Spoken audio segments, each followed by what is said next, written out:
যদি আমরা ৭১-এর চেতনায় নতুন বাংলাদেশ গড়তে চাই কিংবা সেটা করতে মানে গড়ার চেষ্টাটা করি, যেটাই বলি না কেন, সেই জায়গায় তো ইতিহাসটা পরিপূর্ণভাবে জানা দরকার।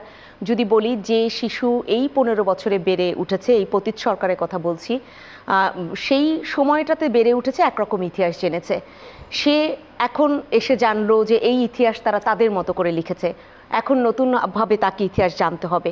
যদি আমার মেয়ে এটা আমাকে জিজ্ঞেস করে, আমি তাকে কি জানাবো? কারণ আমিও তো আমার জীবনে ইতিহাসটাকে বহুভাবে জেনেছি। তাহলে এই দেশের সঠিক ইতিহাস জানবার উপায় কি?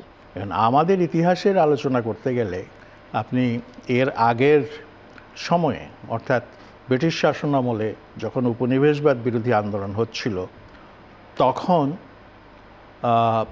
সেই আন্দোলনে প্রধান ভূমিকা এসেছিলেন গান্ধী, মোহনদাস করমচাঁদ গান্ধী। এবং গান্ধীর দর্শন ছিল নন ভায়োলেন্স, অহিংসা। এবং তার একটা দার্শনিক বইও আছে, বইটার নাম হচ্ছে অহিংসরাজ। তো তিনি ব্রিটিশদের বিরুদ্ধে এই যেটা সন্ত্রাসবাদীরা করেছে বা যেটা মুসলিম জেহাদিরা যেটা করেছে, যে সশস্ত্র আন্দোলন বা প্রত্যক্ষ প্রতিরোধ, সেই পথে তিনি কখনো যাননি। এবং স্বাধীনতার কথাও তিনি খুব সহজে বলেননি। এই একই কংগ্রেস দলে আরেকজন মানুষ ছিলেন, মাওলানা হযরত মোহানি, এবং তিনি প্রথম ভারতবর্ষের আজাদির কথা বলেছিলেন, স্বাধীনতার কথা বলেছিলেন, এবং কংগ্রেসেরই একটা সম্মেলনে। এবং সেই জন্য মাওলানা হযরত মোহানি একজন প্রগতিশীল মাওলানা হিসেবে এবং একজন ধীশক্তি সম্পন্ন মানুষ হিসেবে এবং একজন সংগ্রামী নেতা হিসেবে আমাদের এই ভারতবর্ষের ইতিহাসে তিনি পরিচিত।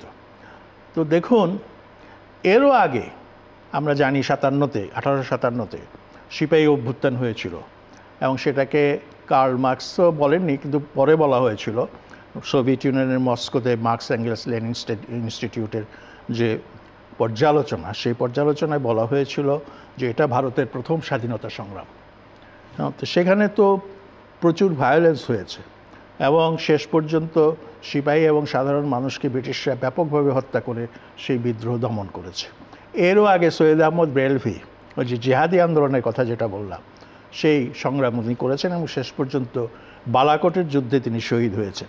তা আমি এই ব্রিটিশ উপনিবেশবাদের বিরুদ্ধে যে লড়াই হয়েছে, এর পাশাপাশি মুসলিম লীগের আন্দোলন, তারপরে হিন্দু মুসলিম বিরোধে সব অনেক জিনিস আসে।